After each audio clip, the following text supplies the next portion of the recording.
पर अफसर करीम साहब, मैं और मेरे साथ जो मेरे स्टूडियो में मेहमान बैठे हैं वो और हमारे पाकिस्तान के लोग आपसे जानना चाहेंगे कि आपकी नजर में कौन सा फार्मूला है दोनों मुल्क के लिए जो आप पेश करें या आपकी तजवीज हो जिसके तहत दोनों फौजें बैक होनी चाहिए। देखिए, मेरे ख्याल में तो आजकल तो सैटेलाइट पिक्चर से पूरी पोजीशन जहां फौजें बैठी वो निकल आएंगी जी। तो किसी के ड्रॉ करने का गलत का सवाल ही नहीं है। तो उसको सैटेलाइट पिक्चर से आप ले लें पिक्चर और कहें जब हमने वेकेट किया तो ये पोजीशन थी। और दूसरी बात, जब वहां से हम ताकि हम आगे बढ़े, अब कोई ऐसा आके ना कहे कि हम तो यहाँ पहले ही बैठे थे, हम नहीं बढ़ रहे हैं जी। इंडिया या पाकिस्तान दोनों के ऊपर ये लागू है जी जी कि अगर आपके पास पोजीशन क्लियर है तो जब एग्रीमेंट हो जाएगा कि यहाँ पर कोई नहीं आएगा या सिर्फ जॉइंट पेट्रोलिंग होगी या जो भी एग्रीमेंट होता है तो उसमें कोई शक नहीं रहेगा कहां तक आप आ सकते हैं, कहां नहीं आ सकते। जी, बहुत शुक्रिया मेजर जनरल रिटायर अफजल करीम, नई दिल्ली से हमसे आप मौजूद है टेलीफोन पे, बहुत शुक्रिया। नाज़रीन, एक छोटा सा ब्रेक लेंगे, ब्रेक के बाद आएंगे तो यकीनन ही इस मुद्दे पे, इस इशू पे अपने मेहमानों, मोअज़्ज़ज़ मेहमान जो स्टूडियो में मौजूद है उनसे भी बात करेंगे और मौजूदा सियासी सूरत हाल पे भी बात करेंगे। छोटा सा ब्रेक है, ब्रेक अमजीद कहता हूँ अपने प्रोग्राम में। नाज़रीन, बात तो वही है कि पाकिस्तान हो या हिंदुस्तान हो, हिंदुस्तान के साथ साथ तमाम लोग अगर मिलजुल के बैठे तो यकीनन ही बड़े से बड़े मसले हल हो सकते हैं। ताहम अब इस मुद्दे पे, इस इशू पे भी हमारे यहाँ मुल्क में सियासत चल पड़ी है कि आखिर सियासीन के मसले पे बात पहले किस जमात ने की, किस सियासी लीडर ने वहां पे दौरा किया और आखिर पाक फौज के साथ साथ पाकिस्तान की अवाम के लिए कौन सी जमात ऐसी है जो दुख और दर्द रखती है। पर यहाँ पे तमाम पाकिस्तान में मौजूद सियासी पार्टियां दावा तो करती हैं पर उसके बाद यकीनन ही जब उस मोड़ पे आके खड़े होते हैं तो तमाम सियासी जमातें अपने हाथ ऊपर कर लेती हैं। इससे पहले जिस तरह हम बात कर रहे थे मेजर जनरल रिटायर अफसर करीम साहब से, उन्होंने भी कहा कि मसला तो इस मुल्क, दोनों मुल्कों का जो सियाचिन का वो हल हो सकता है पर वो मसला तो अपनी जगह पे अब हमारे मुल्क में जो अपने मसाइल हैं वो कैसे हल हों। और ओस्मानी साहब, जब मेजर जनरल साहब से, रिटायर अफसर करीम साहब से मैं सवाल कर रहा था उससे पहले आप बात करना चाह रहे थे। अभी बात करना नहीं, असल में बात ये कि हमारे बड़े सीनियर राजपूत साहब बैठे हुए, इनको पता नहीं क्यों, मतलब मुझे तो समझ में नहीं आता है, मैं मोस्ट सीनियर आदमी है शहर के, अगर इनके मुंह से ये बातें अच्छी नहीं लगती, बड़ा लीडर छोटा लीडर। बात ये है कि अगर छोटा भी कोई ढंग की बात करे तो उसकी बात को समझना चाहिए। मियां मोहम्मद नवाज शरीफ को इन्होंने जिक्र किया, वाजपेयी को बस पे बिठा के पाकिस्तान लाने वाला नवाज शरीफ था। अब असल में ये कभी इस लेवल पे इन लोगों ने हुकूमत में आए नहीं है, ना हुकूमत में इस लेवल पे रहेंगे, इनको उस मामलात का पता हो। इन्होंने कहा जी शहबाज शरीफ साहब ने बोला मैं लॉन्ग मार्च करूंगा, मैं ये करूंगा, मैं ऐसा करूंगा, और फिर वो सर मैं आपने भी सर मेरी अर्थ तो सुन लिया, मैं वही बता रहा हूँ, थोड़ा सा सुनने का भी मादा रखें। तो उन्होंने बोला कि जी ये आपकी शहबाज ऐसा करेंगे वैसा। उसके बाद जब शहबाज शरीफ ने ये बात क्यों बोली कि बाकी सूबों में लोड शेडिंग 2 घंटे हो रही है, पंजाब में लोड शेडिंग 16 घंटे हो रही है। कौन से सूबे में 2 घंटे हो रही है? जो भी मतलब मैं सूबे में आप रहते हैं, जिस सूबे में आप रहते हैं उसका नाम है सूबा सिंध। 8 घंटे सूबा सिंध में हो रही है और 16 घंटे 18 घंटे जो है वो पंजाब में हो रही है। उसमें उन्होंने बोला कि जी ये भी पंजाब भी पाकिस्तान का हिस्सा है, तो लाजमी सी बात है, वहां के खातिम आला हैं, वजीर आला हैं, उन्होंने बोला कि यहाँ पे भी लोड शेडिंग का दौरानिया जो पूरे मुल्क में वही दौरानिया रखा है। उस चीज को उन्होंने एक्सेप्ट कर लिया और उस पर उन्होंने बैठ के जो बातचीत टेबल टॉक करनी थी वो कर ली। असल मसाइल ये कि बिजली एक दिन में, मेरा ख्याल है इनके पास कोई अलादीन का चिराग हो गया, एक दिन में पूरा पाकिस्तान रोशन हो जाए, लाइट ना जाए तो वो इनके पास होगा, बाकी और किसी जमात के पास तो नहीं है। तो वो मसला हल हो गया।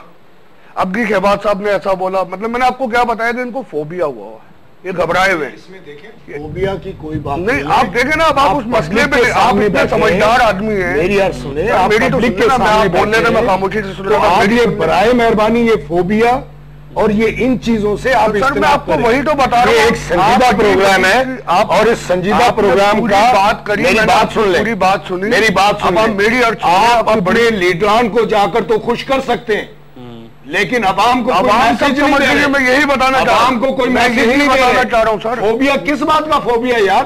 3 मरतबा आपकी गवर्नमेंट रही है जी, आपने कौन सी किस्मत बदल दी पाकिस्तान की? अभी आप बात कर रहे हैं बात ये हम पाकिस्तान की किस्मत बदल देंगे। 65% आपकी हुकूमत है पंजाब में, पाकिस्तान का 65% हिस्सा आपके पास। मैं शोर नहीं, मैं आपसे ये कह रहा हूं बात करी और मैं अगर आपके पास कोई फैक्ट्स एंड अब आपके पास इतना शौक नहीं है कि आपने पूरी बात करी, आपने गलत बात की है। अब मैं बोल रहा हूँ तो आपको परेशानी गलत बात कर रहे हैं ना। जी जी बोले बात मैं ये कह रहा हूँ कि थोड़ा सा प्रोग्राम में संजीदा अंदाज से थोड़ा सा बर्दाश्त का मादा रखें, फैक्ट एंड फिगर के साथ आए। सर मेरे थोड़ा सा बर्दाश्त का मादा रखें, थोड़ा सा सुनने का भी मादा रखें। उधर एहतजाज नहीं हो रहे सर, पूरा पंजाब सरापा एहतजाज बना हुआ है। आप कह रहे हैं पहले आप किल्लाने जब आप किल्लाने फैसलाबाद में एहतजाज हुआ है, फैसलाबाद में एहतजाज हुआ है, आज फैसलाबाद में एहतजाज हो रहा है, पिंडी में एहतजाज हो रहा है, आपकी बातों में एहतजाज हो रहा है, शोर करने का एहतजाज हो रहा है। कौन सी गवर्नमेंट है यार? बहुत अच्छी गवर्नमेंट है। अगर ये अच्छी गवर्नमेंट है तो आपको मुबारक हो। हमें मुबारक है सर, आ चुका है। आप आज तक एक काउंसिलरशिप में नहीं आए हैं, आपको नहीं पता मुल्क के मामला कैसे चलाए जाते हैं। इसलिए मैं कहता हूँ मुगेरी साहब के पॉइंट स्कोरिंग नहीं होनी चाहिए। पॉइंट स्कोरिंग की बात नहीं है ना, मैं आपको बता रहा हूँ अभी तक असल में आपको काउंसिलर नहीं बना, आपको पता ही नहीं है मुल्क के मामला कैसे चलाए जाते हैं। सेव द पाकिस्तान आप इसी तरह शोर करके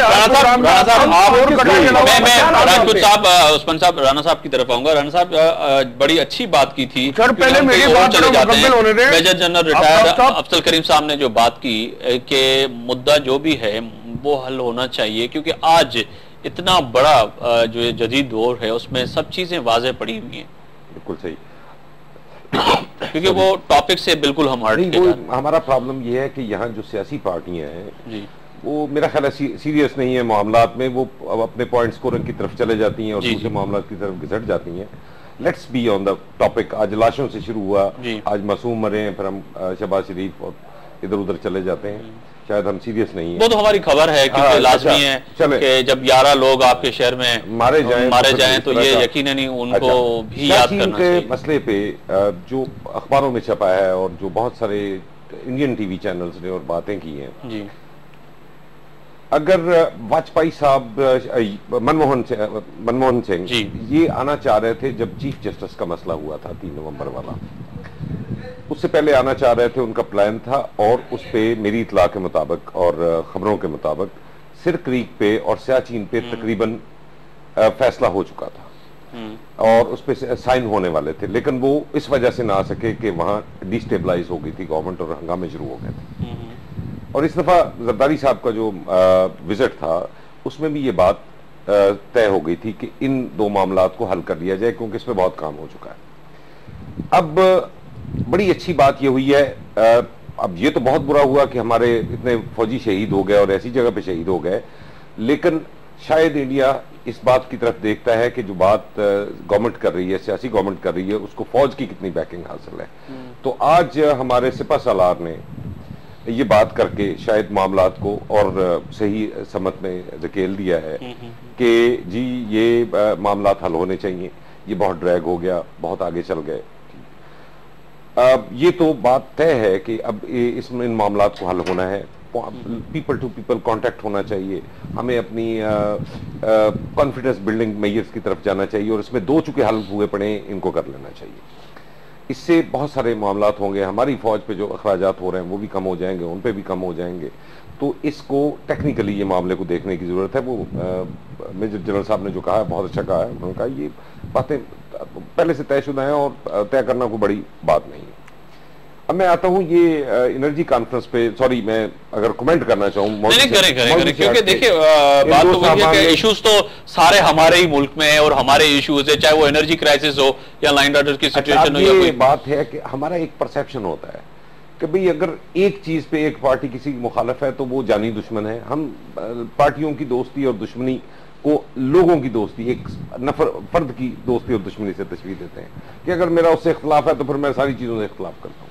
भाई एक सूबे का वजीर आला है, वो एक प्राइम मिनिस्टर है, एक मुल्क को मसला दरपेश है, अगर वो एक दूसरे की मुखालफत भी करते हैं सियासी तौर पे, इलेक्शन ईयर है, सबने मुखालफत करनी है, लेकिन एनर्जी कॉन्फ्रेंस एक अच्छा इकदाम है कि आप सर जोड़ के बैठे इसमें। बल्कि एक बहुत अच्छी तजवीज जो मैंने सुनी थी वो बहुत अच्छी आई थी। देखिए मसला है पैसे का, कैपेसिटी हमारे पास है। पीटीआई का, दूसरे लोगों का जो अपोजिशन में या दूसरे लोग हैं उनका कहना है कि उस एनर्जी कॉन्फ्रेंस से आज भी लोग सरापा एहतजाज थे फैसलाबाद में, जो असलम राजपूत जिसकी निशानगी कर रहे हैं, मुल्तान में थे, लाड़काने में थे, लैया में थे, वो हल तो नहीं हुआ। हल नहीं होता। कॉन्फ्रेंस से ये होता है कि आप अपना अगला लाहेअमल तैयार करते हैं और हल करते हैं। इंप्लीमेंट भी होनी चाहिए सर। देखिए इंप्लीमेंट होने का सीधी मैं उसी पे आ रहा हूँ। आपके पास फाइल बंद नहीं हो आपके पास पैसे नहीं है। अच्छा पैसे होंगे तो तेल आएगा। $40 वाला तेल $120 पे पड़ा हुआ है। पिछले 3 साल में आपने 1000 अरब रुपया सब्सिडी में दिया है। यानी ये सारे फैक्ट। जी ओस्मानी साहब, मैं बिल्कुल वाइंड अप की तरफ जाऊंगा, आपकी तरफ आ रहा हूँ। जल्दी आप कुछ कमेंट्स करने चाहिए तो। सर जैसा कि आपने बताया सियातीन का मसला जो चल रहा है या जो लॉ एंड ऑर्डर का मसला है, देखिए ये हल होना है, मगर इसके लिए कोई सेंसियरिटी और ऐसा आदमी चाहिए जो इसको हल करना चाहे। कहाँ से लाएंगे ऐसा आदमी? सर है ऐसा आदमी, इससे पहले भी मसले हल हुए हैं, इससे पहले भी इमरान खान साहब हैं, नवाज शरीफ साहब हैं, नवाज शरीफ साहब हैं। मैं आपको आज ये आपके प्रोग्राम में लिख के देने को तैयार हूं। इस मुल्क को बहरान से जो निकालेगा, इस मुल्क के जो मामला हल करेगा वो नवाज शरीफ करेगा। और मैं एक बात और ऐड करना चाहता हूँ कि जैसा कि इन्होंने हमारे राजपूत साहब ने बोला, देखिए ये बड़े मुल्की मामलात हैं, इसको वही हल कर सकता है जो मुल्की मामलात के वजीर आजम या इस लेवल। आपकी नजर में कोई सियासी लीडर और मुल्की मामलात हल नहीं कर सकता? सियासी लीडर मतलब इलाहाक से करेंगे, मगर मियां नवाज शरीफ में वो कैपेसिटी है कि वो इस मामलात को हल कर सकते हैं। मैं कमेंट करना चाहूंगा एनर्जी वाले पे। उस वक्त 2 तजावीज आई थी। एक तो शुजात हुसैन साहब की तरफ से आई थी कि जो अवार्ड हुआ था सूबों को, NFC अवार्ड, उसका 10% जो ज्यादा वफाक ने दिया था, अगर वो सरेंडर कर दें सूबे तो हमारे एनर्जी क्राइसिस हल हो सकता है, क्योंकि उससे पैसे जनरेट हो सकते हैं। एक पॉइंट और है, शहबाज शरीफ ने एक काउंटर प्रपोजल दी थी, वो भी बड़ी अच्छी थी। उन्होंने कहा था कि डिस्ट्रीब्यूशन और मनी कलेक्शन जो है वो सूबों के हवाले कर दिया। जी असलम राजू साहब, बिल्कुल वाइंड अप। राणा साहब की बात से इत्तेफाक करता हूं, लेकिन राणा साहब को शायद इस चीज का इल्म नहीं है कि उस एनर्जी कॉन्फ्रेंस में जाने से पहले शहबाज शरीफ साहब जो बात कर रहे थे एनर्जी कॉन्फ्रेंस के अंदर शिरकत पे, उससे बिल्कुल हटकर माहौल में वो रहे और उन्होंने जो बातें की वो अवाम के सामने है। कॉन्फ्रेंस के बाद जब वापस अवाम में आए हैं, आप कल की उनकी प्रोग्रेस जो है, परफॉर्मेंस, वो आप देख लें, वो वही चीजें हैं जो वो कॉन्फ्रेंस से पहले कह रहे थे। मेरे कहने का मतलब ये है कि जब मेरी अर्ज सुने, जब आप वजीर आला होते हुए आप अपने स्टैंड पर, आपको कॉन्फिडेंस नहीं है कि मैं जो स्टैंड ले रहा हूं उससे कौम की तकदीर, पंजाब के अवाम की तकदीर बदल सकती है या नहीं। दे रहे हैं